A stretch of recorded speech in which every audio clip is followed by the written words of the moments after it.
dan bukan dilihat kontennya sebenarnya, cara pembawaannya itu seperti apa, karakter yang kamu bawa di di kamera di YouTube yang orang lihat itu seperti apa. Di satu itu aja saya langsung nyadarin betapa bahayanya apa yang saya punya sekarang. Kritik adalah madu, pujian adalah racun. Itu lebih baik di madu daripada di racun dong. Betul.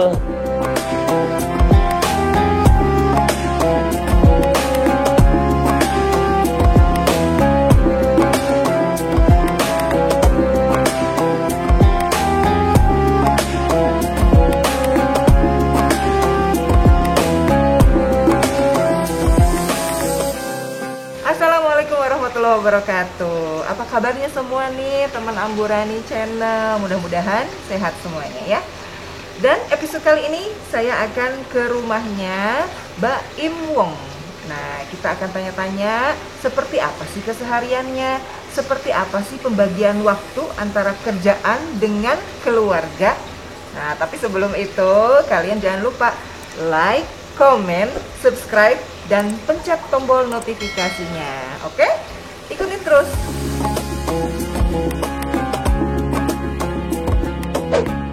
Ya, teman-teman Amburani, saya sekarang udah ada sama Mas Baim Wong. Halo. Ya. Terima Assalamualaikum. kasih. Waalaikumsalam warahmatullahi. Gimana kabarnya? Baik, alhamdulillah. Baik, Maaf ya? lo agak nunggu tadi ya. Iya, nggak Maaf apa-apa. banget. Nah, sekarang kita ngobrol-ngobrol ya sama Mas Baim Wong, bagaimana kehidupan rumah tangganya, bagaimana pekerjaannya, gitu, bagaimana bagi waktu antara keluarga dan pekerjaan, gitu ya. Mas boleh. Baim, boleh nggak diceritain awal pertemuan sama Mbak Paula? Pertama itu sebenarnya agak-agak lucu juga sih, maksudnya dari Instagramnya. Oh gitu? Iya, jadi mau dikenalin, nggak dikenal-kenalin, lama banget akhirnya. Mungkin saya juga udah lumayan tua. Jadi waktu itu masih 36 atau 37 gitu, saya langsung DM di mana di Instagram, akhirnya dibales. Itu sih awalnya. Oh, lama dibalasnya, lama nggak? 1,5 jam. Oh, nggak lama nggak dong. lama nih, Nggak. Ternyata nggak semahal itu juga, Paulo. Karena mungkin sebelumnya udah, oh ganteng juga, soleh juga mungkin ya, gitu. Mungkin. Tapi bener loh, ini anak saya juga termasuk fans beratnya Mas Wah, Baim. terima kasih lo, iya pernah ketemu. Cindy Arlinda. Saya nggak enak, terus suka malu kadang-kadang. Tapi sekarang udah nikah juga. sama- Amin, alhamdulillah ya. Alhamdulillah Berapa udah sih nikah. nikahnya? Udah 1,5 Oh, tahun. 1,5 tadi ya cerita ya. 1,5 tahun, terus tapi belum punya anak, mohon doanya. Oh, suami tapi hebat, insya Allah punya cepet ya. Amin. Iya, amin, Amin, mudah-mudahan. amin. Jadi saya pengen cepet punya cucu gitu. Mohon Amin. doanya. Pasti saya doain insya Allah. Oh gitu, jadi pertama ketemu di Instagram. Instagram malah, iya. Habis itu berapa lama ke nikah? 2 bulan. Oh cepet juga, Cepet oh sama banget, kayak ya. saya sama Akang. Oh iya. Taruh 2 bulan, Bener. habis itu langsung nikah. Bener, gitu. 2 bulan Jadi udah pacarannya bulan. setelah nikah. Pacaran setelah nikah Ya. benar, 2 bulan. Terus dari nikah ke punya anak berapa lama? Program Paula- nggak sih? Apa? Program hamil nggak? Enggak. Jadi Paula itu pernah keguguran malahan. Oh, Jadi pernah 5 minggu ya kalau nggak salah ya, 5 minggu keguguran. Nah di situ lumayan lah dia agak-agak, kalau perempuan kan gitu ya, down ya. down banget. Iya. Kalau laki-laki ya pasti mikirnya pakai logika kayak itu yang terbaik, apa nggak apa-apa. Cuman ya untuk tenangin dia sih agak lama waktu itu ya. Dan akhirnya alhamdulillah cepet sih, cepet. Dari setelah keguguran ke hamil lagi cepat. Amin, amin lah ya alhamdulillah. Alhamdulillah. Amin. Terus gimana nih bagi waktunya, kan tiap hari sibuk nih Mas Baim sekarang, YouTube juga sukses gitu Amin, loh. amin, amin, Terus keluarga juga alhamdulillah ya, sayang penyayang sama keluarga. Kita bahkan fans beratnya Kiano. Beneran, lucu Sayang kan banget. nggak ada sekarang makanya. Ya mudah-mudahan kapan-kapan bisa ngobrol sama Mbak Insya Allah. Paulanya sama Kianonya. Insya Allah, amin. Itu gimana bagi waktunya? Agak susah sih emang. Agak susahnya tuh memang lumayan padat ya. Jadi lumayan padat dan istirahatnya juga terkadang kurang. Cuman nggak ada yang nggak bisa deh, pasti bisa untuk di ini. Yang paling penting sih sebenarnya ketemu sama keluarga ya. Jadi saya itu jam 6 sore lah, 6 sore sampai jam 9 itu kadang-kadang diisi sama meeting, tapi meetingnya juga di kantor yang keluarga bisa datang. Lain juga sama, malah lebih agak parah waktu sebenarnya pas sinetron sih ya. Oh, Sinetron itu stripping ya? jam 9 pagi sampai jam 2 malam. kayaknya tiap hari seperti itu, nggak ada kehidupan lain. Cuman kan memang itu pilihan kita dan dapatnya juga lumayan ya. Semua pekerjaan nggak ada salahnya. Tapi ketika membandingkan dengan waktu yang sekarang saya ada dengan sinetron, lebih enak sekarang. Lebih bisa memanage waktu sekarang justru ya. Waktunya udah Kerja. habis sama kerjaan. Kerja. Oh, benar-benar. Nah, terus saya pengen tahu ini dong, kan di YouTube itu Mas Baim tentang Fastabiqul Khairat ya. Berlomba-lomba dalam kebaikan, memberikan bantuan kepada orang lain. Berkah insya Allah. Saya juga sering banget nonton. Amin. Nah, itu awalnya gimana sih? Apa memang dari awal memang mau bikin konten seperti itu kah atau gimana?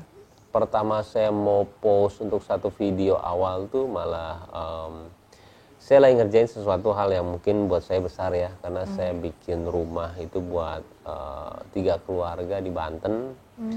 Tapi saya takutnya, saya meeting dulu sama teman-teman editor, kita tayangin nggak ya, karena takutnya ya sesuatu hal yang besar kalau misalkan nggak dapat pahala juga sama aja bohong ya, saya bilang. Dan takut akhirnya ria atau apa. Bener.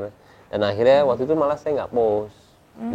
Malah nggak post. Dan akhirnya setelah itu saya kan pokoknya yang disuka itu sama saya jahil, habis itu kita ngasih sesuatu sama orang ya. Malah setelah itu saya post yang istilahnya ya bisa dibilang iseng lah ngasihnya. Nah, komennya itu banyak yang bagus banget. Dan di situ saya mikirnya, iya ya mungkin terlalu jauh juga kali ya kalau misalkan kita sebagai manusia itu mikir pahalanya dapat berapa ya gitu loh. Toh kita juga kalau bisa saya bilang sholat juga kita nggak tahu ya diterima atau enggak. Misalnya, jadi terlalu jauh lah buat saya untuk mikir dapat pahala atau enggak. Yang penting saya ngerjain sesuatu yang baik aja deh. Yang menurut saya baik saya kerjain. Jadi lebih ke arah situ sih sekarang. Jadi nggak pernah direncanain saya itu buat satu konten yang namanya sosial eksperimen. Saya nggak tahu dulu namanya kayak gitu semua. Bahasa-bahasa Prank, sosmed sosial apa? eksperimen sama waktu itu reaction, nggak tahu semua. Jadi memang apa adanya aja sih.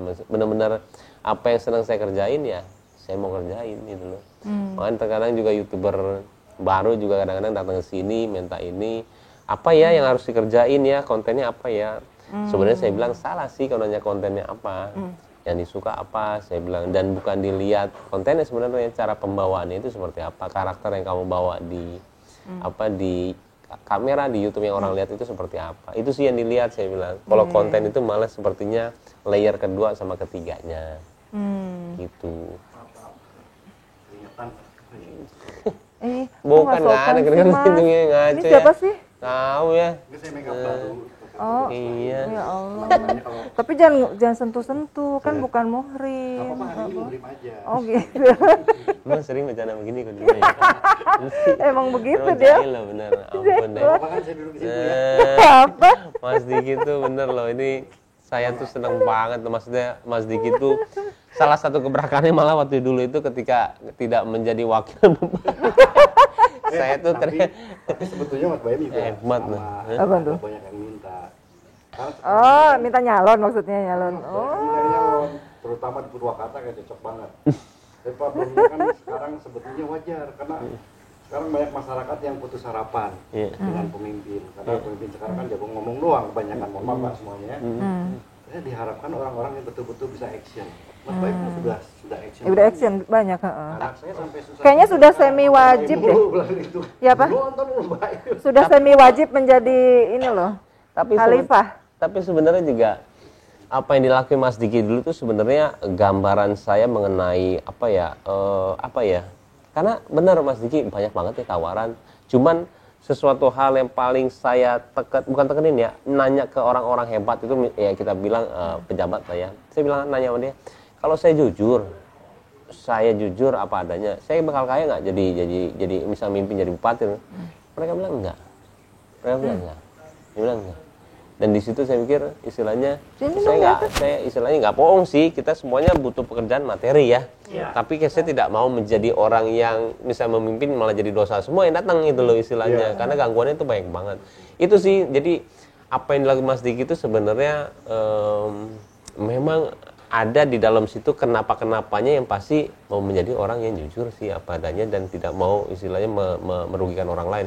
Itu ngebekas tuh Kang di saya tuh ya, sampai saya selalu menanyakan ke saya tuh, kenapa ya dia itu, pasti ada apa-apanya nih gitu loh istilahnya, pasti kenapa lah gitu loh istilahnya. Dulu di Wansa juga sama, pernah ngobrol sama saya juga. Ya intinya begitu. Kalian di sini nggak apa-apa kan ngomong ya? Seru malah. Karena saya sedih juga banyak teman-teman artis yang maksain diri akhirnya datang ke rumah maksain diri, padahal kita udah kasih kisi-kisi. Kalau mau jadi pemimpin itu kan semi khalifah, jangan pernah berpikir uang. Kalau mau nyari duit, syuting, kerja, dagang, dah silakan. Tapi kalau ketika kita ingin mengabdi kepada negara, nggak boleh lagi mikirin keuangan kita, tapi betul-betul memikirkan rakyat. Sudah siap untuk itu. Betul. Gitu. Makanya dulu kan ke Mas Bayu juga sama ya. Betul. Ngomong ya, fair aja begitu gitu kan. Dan kita nggak boleh takut miskin ketika menjadi seorang khalifah, menjadi pemimpin. Karena tugas kita justru bagaimana memperkayakan masyarakat kita, mensejahterakan supaya kita bisa sejahtera sendiri. Benar, banyak yang dia bilang juga orang-orang itu, makanya banyak pemimpin yang benar tuh memperkaya diri dulu, baru dia masuk politik. Betul. Memang politik itu bukannya memperkaya diri, itu pengabdian itu. Pasti di situ malah keluar duit kita bisanya gitu loh. Jadi keluar duit banyak.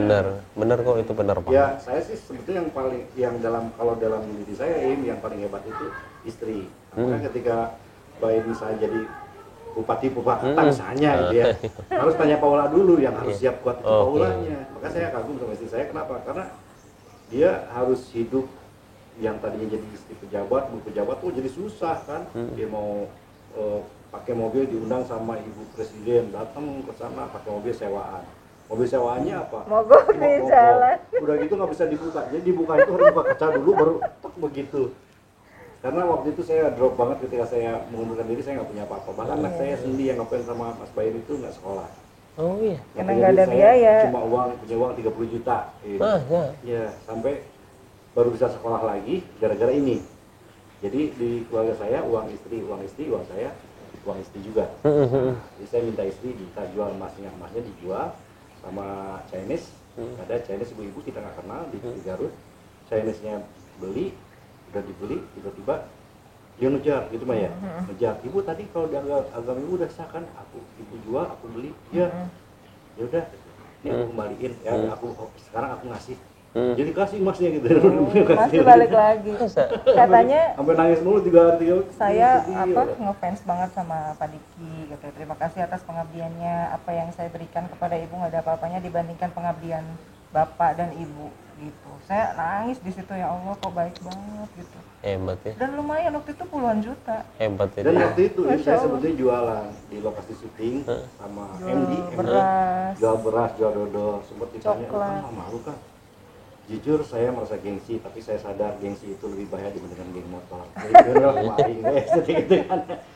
Tapi Kang, Iya. Jadi saya sih berharap suatu saat ada waktunya Mas Baim bisa mengabdi ke Purwakarta, untuk Purwakarta atau di mana ke daerah mana aja. Saya sebenarnya memang cita-cita Kang, sebenarnya cita-cita, cuman memang ditakuti. Saya tuh gini loh, saya tahu kalau menjadi pemimpin yang benar itu pahalanya. Jadi gini, saya menyadari itu pahala banyak ketika saya pernah Zoom sama Agim gitu ya. Dan satu pertanyaan dia yang bikin saya tuh ngebuka soal apa yang saya punya sekarang ya. Dia bilang, "Baim, gimana kamu caranya mempertanggungjawabkan follower kamu?" Nah, gimana Kang? Kita kalau agak-agak sulit gitu, agak-agak pusing jawabnya. Nah, gimana Kang? Saya bilang, ya gimana kamu cara mempertanggungjawabkan follower kamu? Kan kamu banyak banget tuh. Jadi gini Baim, hati-hati dalam soal memposting sesuatu. Jadi memang dosa itu dihitung sebicara, itu benar. Jadi ketika misalnya kita salah post, misalkan kita mempost satu, bisa dibilang kekayaan lah ya, beli mobil berapa gitu ya. Kalau misalkan ada satu orang yang malah jadi sirik, dengki satu ya itu ya, itu dosanya kamu loh gitunya. Dan bayangin berapa juta orang yang nonton itu katanya. Hati-hati dalam soal posting, sama juga misalnya di YouTube segala. Di satu itu aja saya langsung nyadarin betapa bahayanya apa yang saya punya sekarang. Kalau tidak dijaga dengan baik-baik ya, sama seperti pemimpin gitu loh. Makanya pemimpin itu saya bilang, kalau dia bisa menjadi pemimpin yang hebat, pahalanya banyak banget ya. Tapi ketika dia salah, dosanya juga nggak sedikit. Banyak banget sih, iya benar. Kan satu negara, satu kota, nah di situ saya benar-benar nyadar mau jadi pemimpin itu memang mensejahterakan orang dan memang tujuannya pahala sih ya. Tapi ya itu saya juga bener lah sebagai manusia nggak munafik juga. Memang mau kok saya menjadi orang yang bisa dibilang mapan ya. Karena gimana caranya saya sebagian banyak orang kalau misalnya saya tidak menjadi orang yang mapan. Terkadang itu dia. Bagaimana bisa berkontribusi kepada Betul. negara kalau kita tidak masuk di sistem.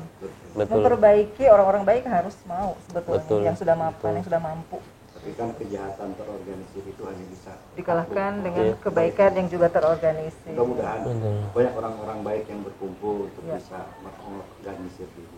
Ya silakan lanjutkan, saya masih harus nyusul. Kok nggak di sini aja dilihat? Ya, nanti saya Udah di balik sini lagi. aja lah. Di sini. Minder, biasanya saya kalau di kamera paling ganteng, kalau berdua sama istri sekarang kan ada kalah ada main. Itu masalahnya. Terus aja kali. Udah lanjut saya di sini deh, tetap. Emang mau pengen belajar juga sama Mas Lain. Soal YouTube nih. Aduh. Itu saya berbulan-bulan pengen YouTube saya naik, nggak bisa. Padahal saya udah coba komputer saya naikin ke atas meja, nggak bisa. Tapi nggak, aduh, gimana itu ini ya? Nah, ada kiat-kiatnya gimana nih? Sebenarnya saya juga waktu itu belum merhatiin banget ya isinya ikannya seperti apa. Cuma kalau sekarang yang tadi sedikit saya kasih tahu, mungkin memang seperti itu ya. Kadang-kadang orang lebih mikirin konten apa yang dibuat, sebenarnya sih lebih ke karakter yang dibawain sama si orang tersebut ya. Tapi kembali memang kita harus sesuatu yang out of the box ya, kayak gini loh. Adiknya Paula waktu itu bilang sama saya, Kak, saya mau bikin ini deh, YouTube, kata dia. Mau bikin lah, saya bilang, kenapa emangnya? Saya bingung bikin apa. Coba, mau bikin apa? Tadi mau bikin jalan-jalan, keluar vlog. Ngapain saya bilang buat kayak begitu? Dari 1000 orang, 999 semua buat kayak begitu. Saya bilang, apa ininya? Apa ya kayak nggak tahu, tapi jangan itu, jangan terlalu kayak begitu juga. Tiba-tiba ketika ngomong lagi kita makan, dia ngomong Jawa. Ada saya bilang sama dia, kenapa nggak ini aja ngomong istilahnya pembawaan kamu ngomong Indonesia ke Jawa-Jawaan, nggak ada perempuan cantik yang sekarang di vlog tuh kayak begitu, isinya kayak begitu, nggak apa-apa saya bilang. Tapi harus ada sesuatu hal yang beda dari situ, saya bilang. Dan akhirnya itu yang dilakuin dan sekarang sudah 1 juta. Wow, Iya, emang banget makanya. keren Berarti banget. saya harus pakai kejauh-jauhan dan cantik. Ada juga. Kalau misalnya dilihat tuh ada London kampung ya, ada yang Ya, bule itu. London, ya. Jadi memang pencetus-pencetus gitu terkadang dia yang baru semuanya ada yang ikut gitu loh. Nah itu loh, cari yang berbeda itu terkadang memang. Tapi dia nggak bohong dan dia pernah juga, kita istilah netizen tuh dibully ya. Karena dia selalu sama anak saya, Kiano ini. Saya bilang nggak ada salahnya, saya bilang. Toh waktu itu saya ketika dapat kliknya sama Rafathar, saya sama Rafathar terus. Nggak ada salahnya, saya bilang. Kalau misalkan orang mau berpikir seperti itu, nggak apa-apa. Pasti dalam setiap keputusan tuh ada yang nggak suka, ada yang enggak. Iya, nggak perlu kita mikirin. Dan saya bilang ke dia, perlu pikirin. Itu cuma sebagian orang aja yang mungkin nggak suka sama lo, tapi yang suka juga banyak banget. Bukti banyak yang nonton, saya bilang. Ini penting juga pengen tahu apa kan? Betul. Saya nggak botak. Gak apa-apa, atuh. Jadi ini yang saya cuma pengen tahu aja, brainstorm ya. Kok ada sih orang gitu ya yang misalnya gitu, kita nggak suka, terus kenapa sih dia harus komen gitu, netizen-netizennya itu kenapa ya ini ya? Itu sebetulnya apa ya? Apa dasarnya? Kan kalau negara kita negara yang mayoritas muslim, agama kita tidak mengajarkan orang untuk itu. Artinya saya banyak nggak suka sama orang. Tapi apakah emang harus disampaikan? Kan ada amar ma'ruf nahi munkar ya Pak. Kecuali kalau tidak suka itu dalam artian misalnya dia mabok, itu harus tegur. Betul. Tapi kalau tidak suka dalam hal karakter, dalam hal, apa memang perlu seperti itu gitu loh. Dengan bahasa yang kadang-kadang juga kan. Iya, Itu betul. kenapa? Itu kira-kira fenomena apa itu? Jadi Kang, pastilah dalam setiap manusia itu akan punya ilmu tersendiri. Dan saya banyak belajar dari setiap orang. Tapi yang saya tahu gitu ya, kalau misalkan kita saya selalu misalkan ketemu orang itu ambil positifnya selalu. Dan kalau misalkan masalah mengenai ini, yang terkadang saya tuh juga suka mikir, kok gue nggak ngelakuin apa-apa, tapi kok diomongin orang ya, malah dijelekin ya. Sedangkan misalkan saya bilang waktu dulu istilahnya, kok gue yang ngeluarin giveaway, gue ngeren duit, mereka yang berkoar-koar ya, padahal istilahnya nggak ada ngerugiin orang sama sekali ya. Nah akhirnya saya sering mempertanyakan diri sendiri kalau lagi diem gitu ya, karena terkadang kalau saya untungnya nggak pernah membaca. Kalau saya selalu berpikiran di arah saya itu setiap hari saya harus ketemu dengan orang-orang berbeda. Kalau misalkan saya terpengaruh dengan negatifnya dari saya baca semua komen itu, saya nggak akan bisa menjadi apa yang saya lakuin sekarang. Saya harus selalu positif di setiap mata orang. Dan itu energi negatif ketika saya baca ya, kepikiran ini, dan saya selalu ngajarin ke Paula kalau itu. Nah, kembali ke masalah itu, kenapa bisa ada begitu? Saya menanyakan akhirnya ke Ustadz Adi Dayat itu ya, Ustadz gimana ya kalau misalkan ada orang yang nggak suka sama kita, sedangkan kita sebenarnya nggak ngelakuin apa-apa. Dan jawaban dia tuh memang kalau orang-orang ulama itu beda ya, dan dia pemikirannya istilahnya hebat lah. Jadi gini Baim, katanya, selalu Allah itu menciptakan dua, kata dia, ada baik, ada buruk, ada panjang pendek, ada kecil dan besar, dan kembali nih ada baik dan buruk. Nah sekarang kamu lihat tuh, misal kamu ngelakuin sesuatu, tiba-tiba ada komen di bawah. Sebenarnya kamu harus terima kasih sama dia. Kenapa? Karena dia memperlihatkan kamu itu yang baik, dia itu yang buruk. Jadi tidak usah dipusing kayak begitu, dan selalu kembali lagi, tapi kamu lihat nih komen siapa. Kalau misalkan tuh ulama orang, berarti harus ada yang salah di kamu tuh, harus kamu perbaiki. Iya. Jadi kamu nggak usah mikirin, itu malah pembuktian ke kamu itu kalau memang kamu itu yang baik, dia yang buruk. Akan selalu ada baik dan buruk, dan kamu tidak bisa ini. Jadi kalau saya udah dengar kayak gitu ya, ketika saya ada sesuatu hal yang bertabrakan sama kita, kalau misalkan kita juga udah ngelakuin yang benar, ya, malah bilangnya alhamdulillah. Alhamdulillah. Dia juga merhatiin berarti kan? Iya, benar. Bahkan katanya ada orang bilang, cuman saya diprotes sama istri nih. Nggak tahu nih, saya minta perlindungan sama ini. Kan saya suka bilang bahwa kritik itu adalah madu. Pujian adalah racun. Orang kan banyak orang teracuni jadi sombong karena terlalu pujian, tapi orang bisa menjadi lebih maju, lebih dewasa kalau misalnya mendapatkan atau menerima kritikan. Makanya lebih baik dimadu daripada diracun. Kenapa harus ngambek gitu? Ya kan? Dimadu kayak apa dulu? Kritik adalah madu, pujian adalah racun. Itu lebih baik dimadu daripada diracun. Betul. Tapi emang gini aja, saya belum siap gitu aja. Jadi ke situ nyambungnya ya. Jadi ke situ nyambungnya, benar juga ya. Kita baru nyambung sekarang. Iya, benar juga ya. Paula gitu, kamu mau kritik adalah madu kan? Ya kan? Pujian adalah racun. Kamu mau madu apa diracun? Tapi orang dia salah pengertian dia. Loh, kok aku gitu nah. Benar juga. Udah kayaknya nih teman-teman Amburani pembicaraannya seru banget. Mau lanjutin mau pergi deh tuh, jadi papa yang ngobrol kan jadinya kan di sini kan. Iya, pembicaraan seru banget, tapi sebetulnya apa saya bingung mau ngapain. Itu pasti dua-duanya mikir nih, di madu diracun boleh juga tuh ngomong. Aduh, oh gini. Di sini kan Paula juga kerja. Nah, sebetulnya seperti apa sih menurut pemikiran Mas Baim nih, ketika istri bekerja di luar rumah gitu, seorang istri ya? Oh, malah dia itu jarang. Dia tuh kalau kerja sama saya terus, kalau misalkan ngerjain YouTube sama saya, kalau kerja juga TV terkadang sama saya, malah jarang dia.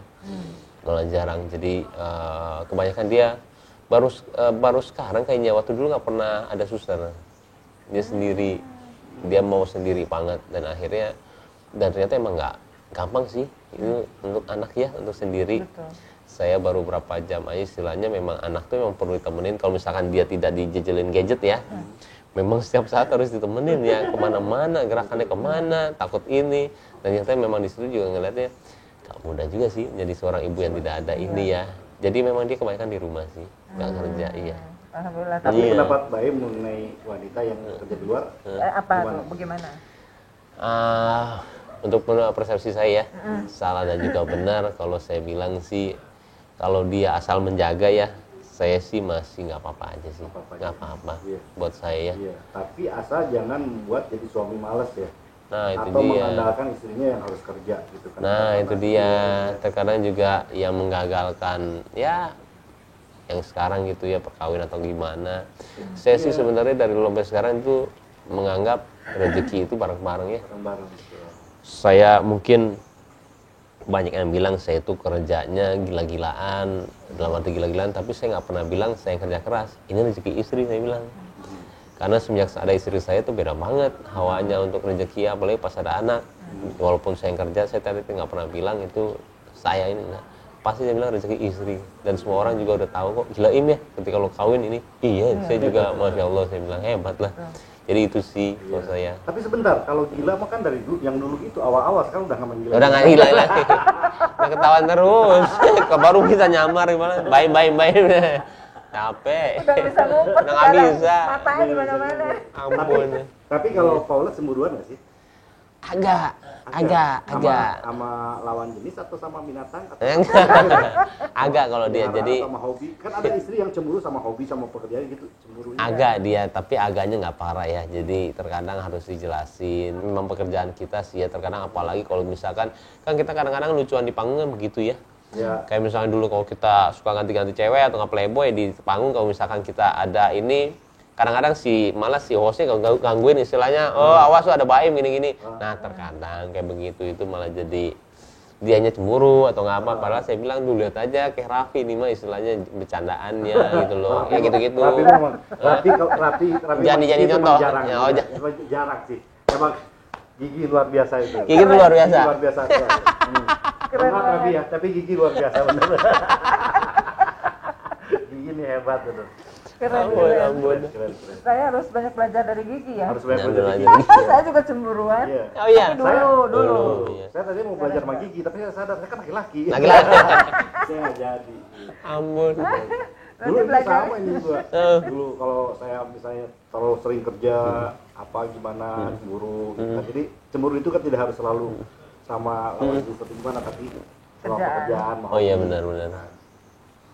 Iya, ada. Cemburuan nih dulu kalau nggak kerja, terus gimana kalau nggak kerja gitu kan kadang-kadang. Tapi sekarang udah nggak dulu. Saya malah mau nanya, nggak kebayang sih Kang di posisi Akang waktu itu yang mundur habis itu dengan posisi yang kayak tadi ya. Itu kalau saya bilang dalam segi psikologis manusia biasa sih pasti kena banget sih itu. Maksudnya istilahnya ada di jurang yang dalam banget ya, sebenarnya dia ada pilihan bisa menjadi sesuatu yang gak tahu sih itu apa sih Kang yang di benak Akang waktu itu, apakah memang sebetulnya pengen ngasih pelajaran juga kepada anak-anak buah saya. Anak buah saya di birokrat kan. Mereka orang-orang baik, orang-orang manusia setengah robot yang terpaksa harus mengikuti perintah. Iya benar. Kasihanlah mereka itu. Ya ketika saya mundur itu beberapa kualitas kan telepon saya, Bapak, saya dengar berita begini, saya punya uang nih halal Pak, sumpah gini. Saya bilang agama saya melarang saya untuk menolak pemberian, tapi mohon izinkan, maafkan saya, izinkan saya menolak hari ini karena saya ingin memberikan pelajaran buat saya pribadi, juga buat kalian. Apa pelajarannya? Bahwa tidak ada yang tidak mungkin selama kita ada yang benar. Tidak ada yang kita takutkan. Dan saya akan buktikan bahwa saya bisa bangkit kembali dengan kondisi ini. Rumah saya hancur, bocor kemana-mana, mobil tinggal satu, harus sewaan, nggak ada AC-nya dan segala macam. Anak saya nggak bisa saya sekolahin. Dari nol banget, teman-teman juga sebagian nyangkanya kaya, kan mantan itu macam, tapi saya nggak pernah ini. Bahkan ada sahabat saya produser bilang saya sombong, saya diam sakit, apa saya diam, sampai akhirnya saya bisa jelasin ke dia ketika saya datang. Tahu nggak kenapa saya nggak pernah datang? Saya untuk ongkos ke rumah ente aja itu nggak ada duit, dan saya nggak biasa mengemis, karena saya biasa berkeringat. Jadi almarhum bapak saya ketika meninggal itu pernah bilang, waktu masuk rumah sakit, saya nggak punya duit, saya cari segala macam, saya cuma dapat duit 350.000, Pak mohon maaf Pak, cuma dapat 3,5, gitu kan. Tadi nggak ada yang ngasih 1 juta, cuman kan ngasih cuma-cuma. Papa pernah bilang, lebih baik uang 100 perak, tapi hasil keringat sendiri dan kerja keras, dibandingkan uang 1 juta, hasil dari minta-minta, apalagi nyolong. Dan saya jalankan itu, maka bapak saya begini dan akhirnya meninggal seperti itu. Minimal kan kamu punya harga diri, karena tidak ada yang lebih berharga daripada harga diri. Itu yang saya pelajari dari bapak saya almarhum. Ya udah, maka saya jalan, saya nggak mau minta. Saya berusaha untuk apa, saya jualan beras, jualan apa segala macam. Lumayan lemes juga, sampai terhina sama pelawak yang ada di saya sendiri. Pernah saya alami gitu. Jadi saya pernah di calling sama TV. Kan ini SP tidak bisa datang, artis lah ya, artis nggak bisa datang mendadak, saya minta tolong hari itu datang. Aduh mbak, saya jauh rumahnya di Cilengsi, saya nggak ada kendaraan, apa kita tungguin. Oke, akhirnya saya naik ojek, otomatis kan saya telat datangnya, mohon maaf. Tiba-tiba si artis ini, oh kita nungguin ini doang nih, Pak itu murid saya dulu. Masa? Ketika ngelaku itu saya yang ingin. Tapi ya Allah dalam hati itu. Itu dah dunia. Ketika kita di atas seperti itu, saya ngalamin. Jadi semua saya alamin. Gimana ketika saya jadi sutradara, orang kan wah kayak gimana gitu kan. Makanya saya ketika kalau suatu saat tidak ada rezeki saya bisa jadi sutradara yang baik, saya sutradara nggak pernah guys, saya tetap aja kerja bentar. Saya nggak pernah ini karena saya sadar betul satu saat dia berputar saya kan di bawah, kita semua kan di bawah, kita nggak tahu gitu kan. Itu semua saya jalani memang bekal dari orang tua sih, pesan-pesan orang tua. Saya kan pernah jadi pelayan Wendy's dulu, burger. Oh iya. Jadi saya 90.000 per bulan, saya cleaning service 1.000 per hari. Waktu itu saya ngeluh. Setelah menjadi artis apa sebelum? Sebelum. Gimana cukup duit waktu itu saya bujangan. Tiba-tiba ada tukang rokok, punya anak 2, istri 1. Ki, daguan sagedeung euy. Dia lari. Pokoknya markiin mobil. Pas balik lagi dia bawa duit. Gopek. Mikir, saya bujangan megang 130.000 ngeluh. Dia megang uang besar, punya anak 2. Sampai rumah saya kebayang muka si bapak itu. Bukan hasil ya, kalau saya kan normal. Berapa besar uang yang kita miliki, tapi berapa besar rasa syukur kita atas apa yang kita miliki. Itu sih emang. Makanya seperti saya sekarang bersyukur bisa ketemu sama Mbak Im. Amin, sama-sama lah kan. Sama-sama kan. Mbak Im hatur nuhun ya, terima kasih. Jazakallahu Sama-sama. khairan. Terus terima kasih juga buat Bapak Ulanya, mudah-mudahan Nanti bisa nanti kolaborasi pasti lagi ya. bisa. Doa dong, ada sekali-kali terakhir doa. Boleh.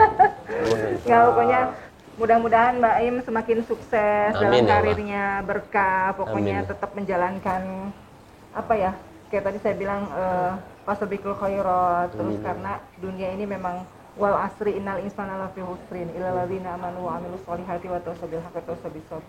Jadi memang dunia ini kan apa namanya penuh dalam kerugian, kecuali orang yang seperti Mas Baim ini saling menasihati dalam kebenaran, kesabaran. Oh, masya Allah. Amin ya Allah. Dan orang-orang juga yang membutuhkan selama ini emang betul-betul harus meyakini bahwa fa inna ma'al usri yusra, inna ma'al usri yusra. Bersama kesulitan pasti ada kemudahan. Dan di antaranya Allah memilih Mas Baim ini sebagai apa ya, perantara atau wasilah yang Allah berikan, titipan rezeki dari Mas Baim kepada semua masyarakat yang membutuhkan. Masya Allah. Amin. Dan istiqomah, Amin. saya doakan berkah semuanya. Kita doain semuanya, termasuk teman-teman kameramen. Betul. Kemarin baru jatuh, mudah-mudahan gak jatuh lagi. Ini kebetulan kalau pernah dengar Maili, bukan kaleng-kaleng. Nah, motornya itu si Kodrat punya dia nih. Oh, pantesan. Kodrat. Jadi rezeki buat dia tuh, alhamdulillah ya. Alhamdulillah. Ya pokoknya Allahumma inni ala zikrika wa syukrika wa husni ibadatik. Rabbana atina min ladunka rahmatan wa hayyi lana min amrina rasyada. Rabbana atina fid dunya hasanah wa fil akhirati hasanah wa qina adzabannar. Teman-teman Amburani dimanapun berada, terima kasih sudah menemani kami pada hari ini. Dan jangan lupa like, comment, subscribe, share, dan pencet tombol notifikasinya. Dan saya Rani Permata, Amburani channelnya. Ini suami saya. Lupa lagi namanya. Lupa lagi namanya. Enggak. Ini Diki Chandra. Dan bintang tamu hari ini. Mbak Im. Iya, terima kasih. Kagetin. Saya pikir lupa nama saya nih. Allah Kadim. Main lah gara-gara ketemu. Aduh, ya Allah.